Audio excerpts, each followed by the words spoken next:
Kobla TV. Kobla TV. Chers compatriotes, frères et sœurs congolais, l'heure de la vengeance a sonné. Ce n'est plus l'heure de la peur. Donc, mieux vaut mourir debout que de vivre à genoux. Nous devons braver la peur. Ce n'est plus le temps de se plaindre, moins encore d'accuser le Rwanda. Nous devons passer à la vitesse supérieure. Pendant 2 décennies, nous sommes agressés par le Rwanda. C'est connu de tous. Ce qui se passe de chez nous, c'est plus que la génocide rwandaise.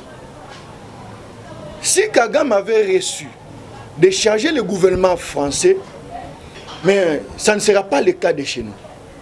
Parce que ce qui s'est passé chez nous, c'est plus que la génocide.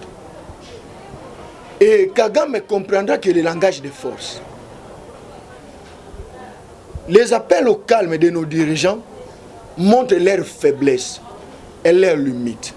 Nous avons besoin d'un dirigeant courageux et qui a un leadership fort, qui peut donner des signaux aux pays voisins pour respecter les Congolais et la considération du peuple congolais. Mais ce n'est pas le cas. Les accords signés encore avec le Rwanda nous trahissent et compromettent l'avenir de tout un peuple. Ce n'est pas là où on s'attendait nos dirigeants. Et l'écart avec le peuple fait que s'agrandir. Ils nous ont tourné les dos. Nous sommes désolés. Nous sommes un peuple fort et non un peuple naïf. Nous devons défendre notre souveraineté. Nous devons défendre notre vie. Défendre notre patrie. On ne doit pas laisser laisser aller. Permettre les étrangers de tout traverser la frontière congolaise pour saboter la race congolaise. Trop c'est trop. Chaque chose a un temps. Les Tutsis ne sont pas une race privilégiée ou spéciale ou intouchable comme donnent les impressions nos dirigeants congolais.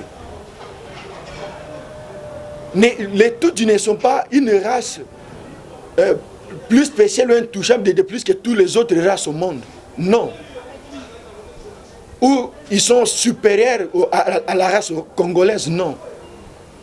Nous devons faire face à tous ces massacres. Défendre notre souveraineté. Nous devons nous prendre en charge. Merci.